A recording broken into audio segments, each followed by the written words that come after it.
Just 5 minutes ago, the heavy iron gates of Kensington Palace didn't just swing shut, they seemed to groan under the weight of a secret that can no longer be kept. A high-priority alert has just flashed across the secure lines of every major newsroom from London to New York. Buckingham Palace, in a joint statement with Kensington Palace, has confirmed an urgent, unprecedented shift in Prince William's path to the throne. This is not a drill. This is not a routine scheduling update. This is the moment the acting king narrative became a chilling reality. Across London, the morning mist hanging over the Thames feels heavier today. Commuters on the tube are staring at their screens in a stunned, collective silence.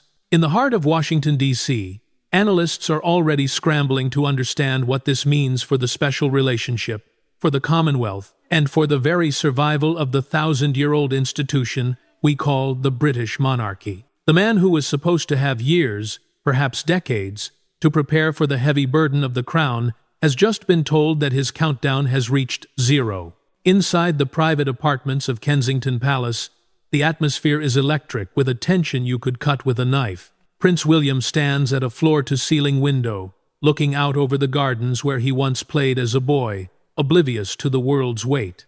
But today, his reflection tells a different story. The jaw is set tight. The eyes, so like his mother's but filled with the grim resolve of his father, are fixed on a horizon that has moved much closer than anyone expected. He isn't just a prince anymore. He is a man standing on the precipice of history, watching the safety nets vanish one by one. Why now? What pushed the palace to drop the mask of business as usual? The answer lies in a series of private medical briefings that occurred late last night, briefings that confirmed King Charles can no longer maintain even the reduced schedule he fought so hard to keep. With Princess Anne sidelined and Catherine's recovery still the family's most guarded secret, the monarchy has run out of pillars. William is the last man standing. The urgent shift mentioned in the statement isn't just about titles, it's about a total transfer of operational power. This is the tragic reality of duty. To understand the gravity of this shift, you have to look past the gold braid and the palaces. You have to look at the human cost. For William, this is the end of his private life, the end of the normalcy he promised Catherine. The path to the throne has just turned into a steep, jagged climb, and he is being forced to make it while the world watches his every stumble. Stay with us, because what we are about to uncover next, the hidden clauses of this transition and the secret meeting between father and son, will change everything you thought you knew about the future of the king. The public statement released by Kensington Palace was carefully polished, every word vetted by a team of high-priced constitutional lawyers. But the true story, the one they don't want you to see, didn't happen in a press office. It happened at 2 o'clock in the morning, in the wood-paneled study at Sandringham. The air was cold, the fire had burned down to embers, and two men sat across from each other, not as king and prince, but as a father who can no longer carry the weight, and a son who is terrified to pick it up. King Charles, his face etched with the exhaustion of 1,000 battles with his own health, pushed a heavy leather-bound folder across the desk. Inside were the secret clauses of this urgent transition, a roadmap that effectively bypasses the traditional slow crawl to the throne. This isn't just about William taking over a few more charities or hosting a garden party. This document outlines a regency in all but name. It is a total transfer of the monarch's operational authority. Every decision regarding the Commonwealth, every high-level security briefing, and every constitutional signature now flows through William's desk first. The tension in that room was suffocating. For William, signing those papers meant more than just a change in title. It meant the death of the life he had fought so hard to protect. You have to understand. William spent his entire adulthood trying to give his children George, Charlotte, and Louis the normal childhood he and Harry never had. He promised Catherine that they would have time to be parents, time to heal, time to exist outside the suffocating glare of the spotlight. By accepting this urgent shift, he is effectively breaking that promise. He is choosing the crown over the quiet life he built. What makes this shift so urgent? Insiders reveal that the medical data Charles received earlier that day was the final straw. The king's doctors didn't just suggest rest, they issued an ultimatum. The stress of the red boxes, those daily government briefings, was quite literally threatening to shorten his reign before it had truly begun. Charles looked at William and said the words no father ever wants to say. "I need you to do this now, or there will be nothing left for me to give." It was a plea for survival, wrapped in the language of duty. But there is a darker layer to this transition that hasn't made it into the newspapers. By shifting power so abruptly, the palace is also trying to get ahead of a looming constitutional crisis. With Princess Anne sidelined by her own health battles and Prince Harry half a world away, the safety net of the monarchy has dissolved. If William didn't step up in this exact moment, the institution risked appearing hollow, a king who cannot serve, and a monarchy with no visible leader. William's signature on those documents was shaky, a rare sign of the internal storm he was weathering. He knows that from this moment on, he is the target. Every mistake he makes will be magnified. Every decision he takes will be compared to his grandmother's 70-year perfection. But as he walked out of that study and into the dimly lit hallway, the reality of his new life settled in. He is no longer just waiting for the future. He is the only person standing between the crown and total chaos. But as we move to the next chapter, we have to ask, where does this leave Catherine? How did she react when William returned home to tell her that their normal life was over? The answer is more heartbreaking than you can imagine. While the world was busy dissecting the legal language of the palace's announcement, a much quieter, much more painful scene was unfolding behind the modest front door of Adelaide Cottage. Prince William arrived home as the sun began to bleed over the horizon, his silhouette heavy with the burden of the documents he had signed only hours before. Inside, Catherine was waiting. This wasn't the triumphant homecoming of a future king.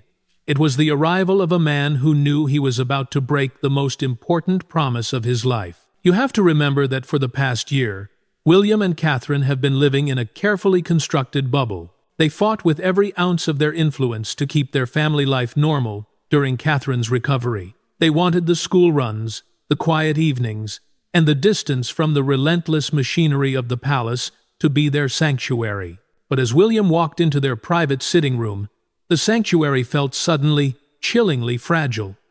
The urgent shift meant that the bubble hadn't just been pricked, it had been completely shattered. The conversation that followed is one that will never appear in any official biography, but its echoes will shape the monarchy for decades.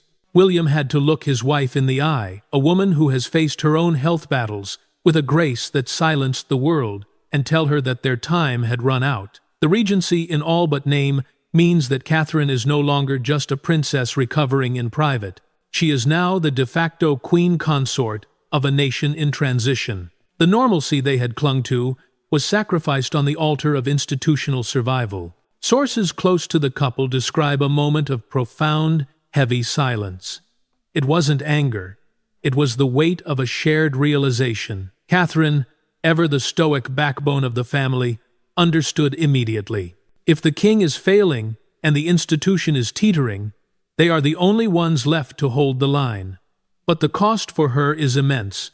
Her recovery, once a private journey, is now a public necessity. Every day she isn't seen by William's side from this moment on will be interpreted as a crisis. The information gap the palace worked so hard to close has just become a gaping wound. And then there are the children.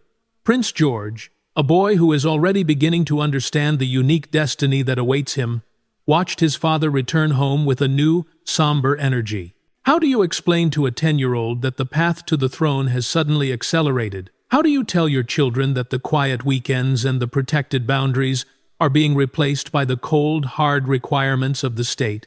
William and Catherine are now facing the ultimate parenting challenge, preparing their children for a future that has arrived far too soon. As the morning light fully took hold of Windsor, the reality of the Midnight Pact settled over Adelaide Cottage like a suffocating veil. The urgent shift is a victory for the survival of the monarchy, but it is a tragic defeat for the private life. William and Catherine spent a decade building, but as the couple braced themselves for the storm, a new question began to circulate through the halls of power. If William is now the operational head of the monarchy, what happens to the internal rivalries? How did the rest of the family, the sidelined, the exiled, and the ambitious react to this sudden consolidation of power? The answer lies in the emergency calls made from California and the tense silence at Bagshot Park. The ripples of the urgent shift didn't stop at the frost-covered gates of Windsor. They traveled fast, crossing the Atlantic at the speed of light, landing in the sun-drenched hills of Montecito, California. For Prince Harry, the notification on his phone wasn't just another piece of royal news. It was a definitive, cold confirmation of his new reality. In the world of the monarchy, there is only one sun, and for the first time, it is shining exclusively on his brother. The urgent shift effectively builds a wall around William, a consolidation of power so complete that it leaves no room for the spare to ever return to the fold. You have to imagine the scene in California, the silence in that sprawling mansion as the realization set in. For years, there was always a tiny, unspoken possibility of a break glass in case of emergency scenario, where Harry might be called back to help. But this statement from Kensington Palace has shattered that illusion. By moving William into a regency in all but name, the institution has chosen to lean into its scarcity rather than reach out to its exiled son. The information gap between the two brothers has now become a permanent canyon. Harry isn't just a brother anymore. He is a spectator to the coronation of a man he no longer recognizes. But the tension isn't just across the ocean. It's vibrating through the very corridors of Buckingham Palace. The men in grey suits, the senior advisors who have run the machinery of the crown for decades, are moving with a new, ruthless efficiency. This shift has triggered a sidelining of anyone deemed non-essential to William's new inner circle. Take Prince Andrew, for instance. For him, this announcement is the final nail in the coffin of his public life. Under Charles, there was a lingering, quiet grace. Under William, there is only the cold calculation of survival. William has made it clear. The monarchy under his watch will be lean, focused, and unforgiving to those who bring it shame. While some are being pushed into the shadows, others are being thrust into a punishing spotlight. Prince Edward and Sophie, the Duke and Duchess of Edinburgh, are now the only safety net William has left. They are being asked to double their workloads, to be everywhere at once, to fill the void left by Anne and Catherine. But even they are beginning to show the strain. The thinning of the monarchy has reached a critical point, where one more health crisis, one more sudden exit, could cause the entire structure to tilt. William is consolidating power, yes, but he is also inheriting a vacuum. As the grey suits redraw the maps of royal influence, a deeper, more dangerous conflict is brewing.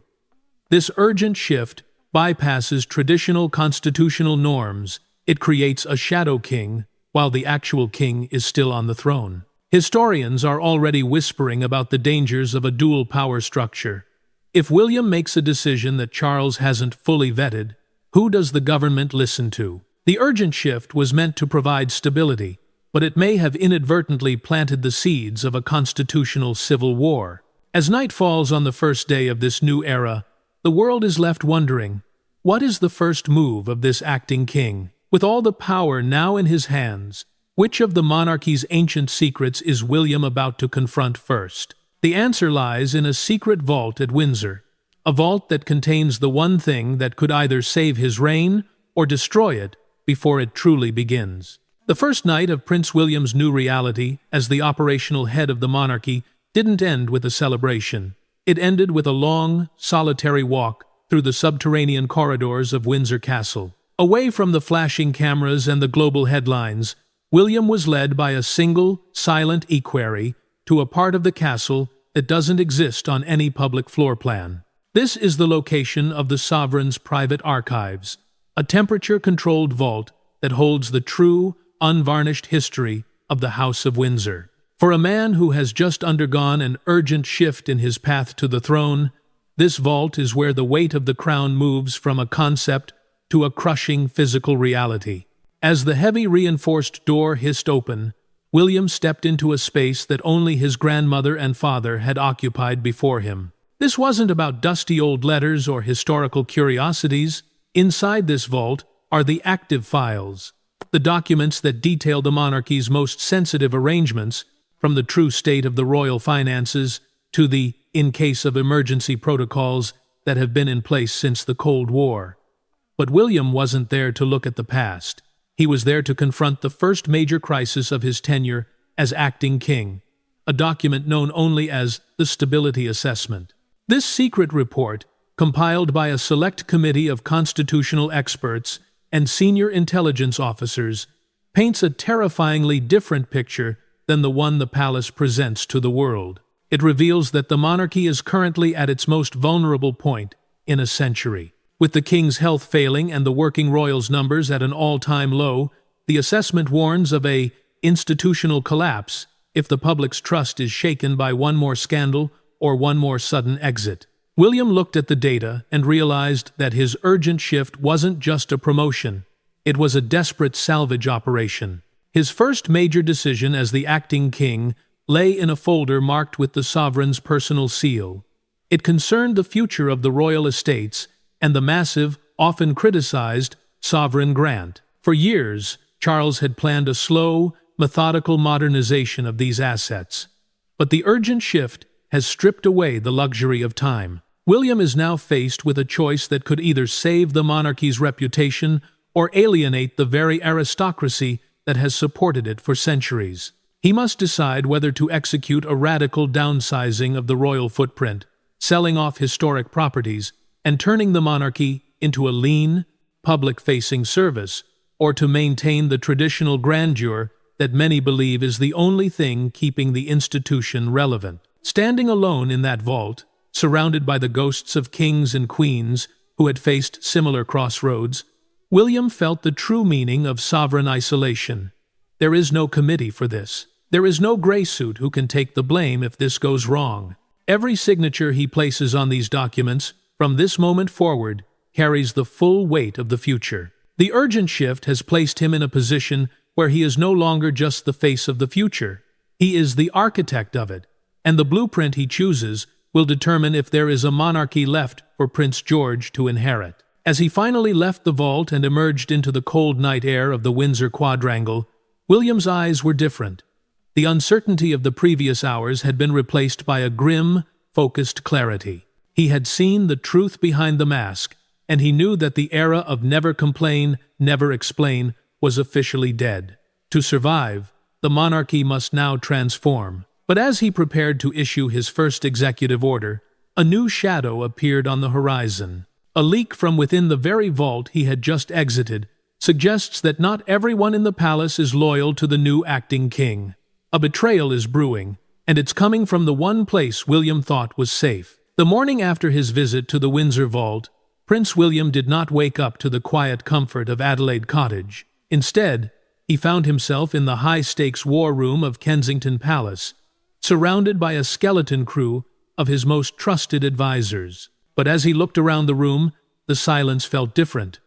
It was the silence of people who are hiding something. Just an hour before, a highly classified summary of the stability assessment he had read in the vault had appeared on the desk of a major London editor. The urgent shift was no longer just a palace announcement. It was being framed in the media as a desperate, failing gasp of a dying era. A leak of this magnitude doesn't come from a disgruntled footman or a long-lens photographer. This was an act of high-level institutional sabotage. Someone within the very circle of trust that William relies on, someone with access to the sovereign's private archives, is actively working to undermine the new acting king before he can even issue his first command. The information gap that William tried to close has been weaponized against him. For a man who has already sacrificed his private life and his family's peace for the crown, this betrayal feels like a jagged blade in the back. But William is not the same man he was 48 hours ago. The urgent shift has stripped away his patience. His first executive order as acting king was not a gesture of tradition, but a declaration of war against the gray suits, who have grown too comfortable in the shadows. He signed a decree titled Project Clarity, a total, non-negotiable audit of the royal household's internal security and communications. Every phone, every private server, and every diplomatic link is now under surveillance. He is doing what his father and grandmother were always too polite to do. He is cleaning house. This first order has sent a shockwave of terror through the halls of Buckingham Palace. The message is clear. The era of the palace machine, operating as a separate, unaccountable entity, is over. William is consolidating the machinery of the crown under his direct control. But this move has a massive psychological cost. By turning the palace into a fortress of surveillance, he is further isolating himself and Catherine. He is becoming the very thing he once feared, a leader who trusts no one, surrounded by an institution that is beginning to fear him more than they respect him. As the Project Clarity audit began, the first names of suspected leakers started to emerge, and the data points to a location that made William's blood run cold. The breach didn't originate from a secondary office or a distant royal residence. It came from within the private staff of a senior family member, someone William has leaned on for years. The urgent shift has forced the snakes out of the grass, but William realizes he may have to destroy his own family members to save the crown. The first day of his operational reign has ended with a purge, but as the gray suits are escorted from the building and the locks are changed, a new, even more urgent crisis has landed on his desk. A foreign power, sensing the instability of the British monarchy, has made a move that threatens the security of the entire Commonwealth. William is no longer just managing a family crisis. He is now managing a global geopolitical storm, and the world is waiting to see if the acting king has the steel to face an enemy that doesn't care about his titles. The ink on the internal purge orders wasn't even dry when the first global challenge landed on William's desk. In the high-stakes world of geopolitics, weakness is not a tragedy. It is an invitation. International rivals do not view the monarchy as a fairy tale. They view it as a strategic asset. And with the urgent shift signaling a king who is incapacitated and an institution in a state of frantic transition, a major foreign power has just made a move that threatens to dismantle Britain's global standing. The acting king is no longer just fighting for the loyalty of his household. He is now fighting for the survival of the realm. The crisis arrived in the form of a quiet but devastating ultimatum regarding a critical Commonwealth trade agreement. For decades, Queen Elizabeth and King Charles handled these diplomatic tremors with soft power, the gentle art of persuasion, a private phone call, or a state dinner. But William is facing a new, predatory breed of aggression. The grey suits at the Foreign Office, true to their nature, advised caution. They suggested a committee, a strategic delay, and a public statement that says everything while committing to nothing. They wanted the prince to play the role they had scripted for him, a silent figurehead waiting for instructions. But William, fueled by the grim clarity he discovered in the Windsor vault, did the unthinkable. He bypassed the traditional diplomatic channels entirely. His first international act was a direct, encrypted communication to the offending head of state. It wasn't written in the flowery, subservient language of traditional royal correspondence. It was the language of a man who knows exactly where the leverage is hidden. He utilized the intelligence gathered during Project Clarity to demonstrate that he knows his rivals' secrets as well as they know his. This wasn't the Prince of Wales playing nice. This was a sovereign, protecting his interests with a cold, calculated efficiency that shocked the global community. The world was forced to realize in a single afternoon that the acting king doesn't just wear the uniform, he understands how to use the weapons it represents. However, the cost of this iron fist approach is a total rupture with the old guard. The diplomats are in an uproar, and the grey suits are now whispering about royal overreach. They fear that William is moving too fast, too aggressively, and that he is burning bridges that took centuries to build. But standing in the darkened map room of the palace, William knows that the old ways died with his grandmother. To survive in this modern world, the crown cannot remain a museum piece. It must be a player. As the diplomatic storm rages, William's secure phone buzzed with a call he hadn't expected.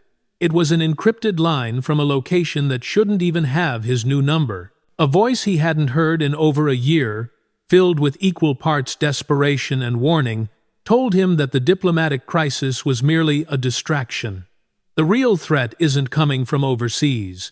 It is coming from the one place the palace has always refused to look, the very heart of the British government. A move is being planned, not with weapons, but with legislation, to strip the monarchy of its remaining powers while the king is weak. The urgent shift hasn't just placed William on the throne, it has placed a target on his back. The battle for the crown has moved from the palace to the halls of Parliament, and the first blow is about to be struck. The warning call William received wasn't a conspiracy theory, it was a death knell for the monarchy as we know it. While the acting king was busy purging leakers and facing down foreign rivals, a much more clinical, legalistic betrayal was being orchestrated just a few miles away in the halls of Westminster. Sensing that the crown was at its weakest point in a century, senior members of the government had begun drafting what they called the Modernization Act. On the surface, it was framed as a way to streamline government during the king's illness.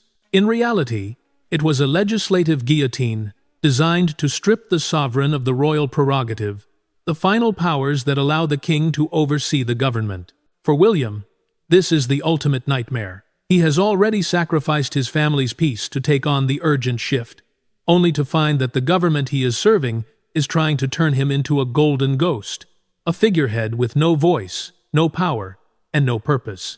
The information gap was intentionally maintained by the Prime Minister's office to keep William distracted while the bill was fast-tracked through secret committees. The realization hit William like a physical blow.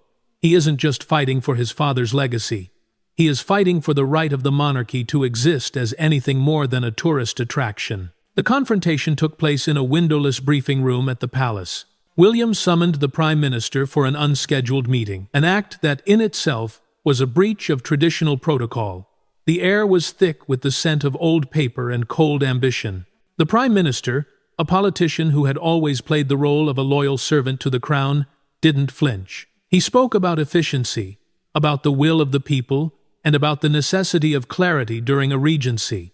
He spoke to William not as a future king, but as an obstacle to be managed. In that moment, William saw the grey suits of the government for what they truly are: predators who have waited decades for the throne to lose its strength. They believe that with Charles sidelined and William overwhelmed, they can finally finish the work of the last century and render the crown completely irrelevant. The urgent shift was their window of opportunity. They didn't expect William to have the intelligence files from Project Clarity. They didn't expect him to know exactly which ministers were being funded by the same foreign interests he had just faced down on the global stage. But knowledge is not the same as victory. William is trapped in a constitutional paradox. If he uses his remaining powers to block the legislation, he will be labeled a tyrant king, potentially triggering an uprising that would end the monarchy instantly. If he does nothing, he becomes the last king of England with any true meaning. He is standing on a narrow bridge over a canyon, and both sides are on fire. The acting king is now forced to play the most dangerous game of political chess in history, where the prize isn't a victory, it's survival. As the Prime Minister left the palace with a cold, triumphant smile, William turned to his most secret advisor, the person whose identity he has kept hidden even from his own staff. He realized that to defeat a coup at home, he must do something so radical, so outside the bounds of royal tradition, that it will change the face of the UK forever. He is about to go directly to the people, bypassing the government and the media entirely. But a new message from the medical team at Windsor has just changed the stakes once again. The king has taken a sudden, dramatic turn, and the urgent shift is about to become a permanent one. In the dead of night, while the lights of Westminster were still burning with the fever of a political coup, the medical alert from Windsor Castle arrived. It was the call Prince William had dreaded since he was a young boy, yet it arrived with a cold, clinical finality that no amount of preparation could soften. King Charles has taken a sudden, dramatic turn. The urgent shift that began just days ago is no longer a temporary arrangement. It has become a permanent, irreversible reality. The king is fading, and with him, the old world is dying. But for William, there is no time to grieve. He is a man caught between the bedside of his dying father and the betrayal of a government trying to steal his birthright. The Modernization Act, that legislative guillotine designed to strip the crown of its power, is scheduled for a vote in mere hours. The Prime Minister believes he has won. He believes that with William trapped in a fog of personal grief and institutional chaos, the monarchy will simply fold. But they have forgotten one thing. William was mentored by the longest reigning queen in history. He doesn't just understand duty, he understands the power of the people. While the grey suits were busy drafting laws in back rooms, William was preparing his own counterstrike. He realized that to save the monarchy, he must do the unthinkable. He must break the silence. His gamble is the most dangerous move in royal history. He has ordered a global broadcast, bypassing the traditional media filters and the government's censorship. He isn't going to speak from a golden throne or behind a wall of medals.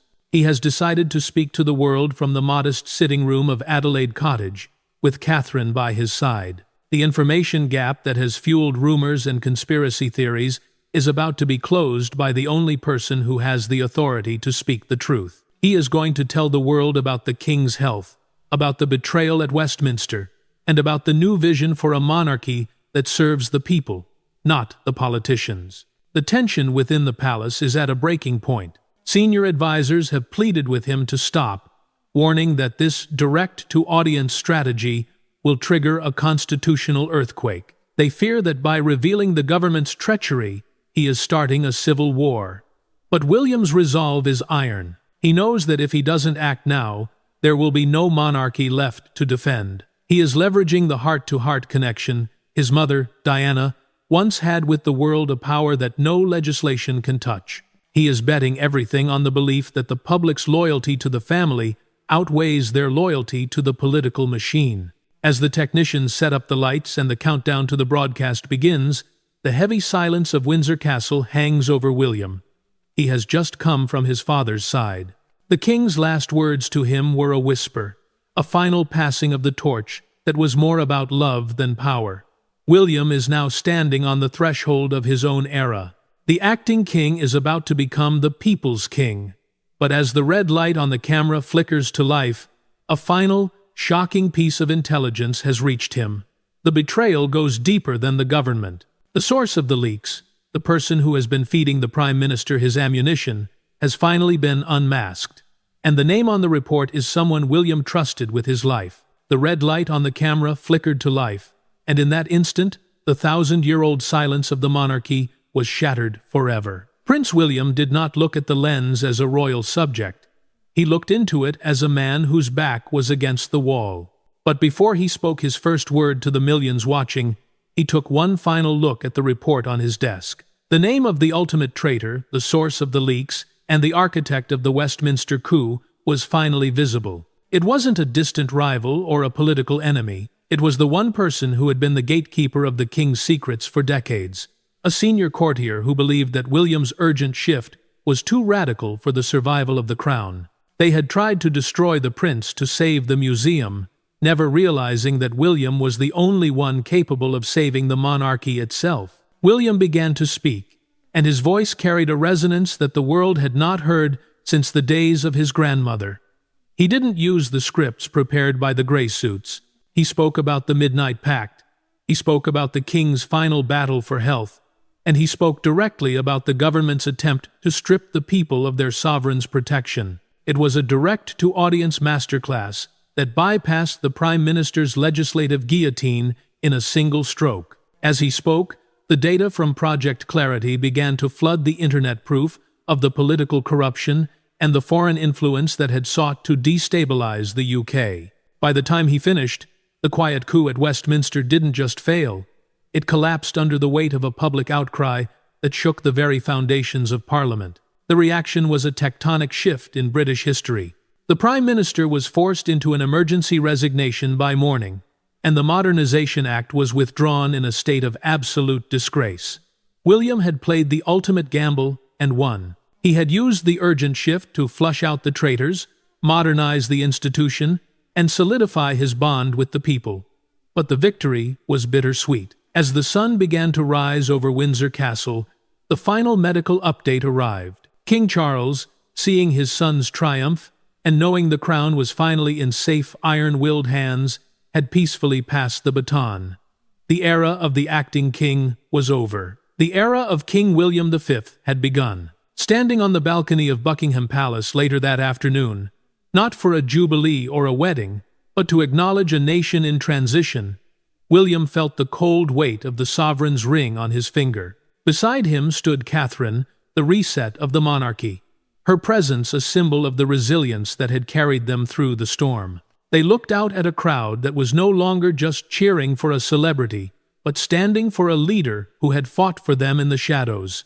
The information gap was gone, the mask had been dropped, and in its place was a monarchy that was lean, transparent, and more powerful than it had been in a century. The urgent shift that began as a palace crisis ended as a national rebirth.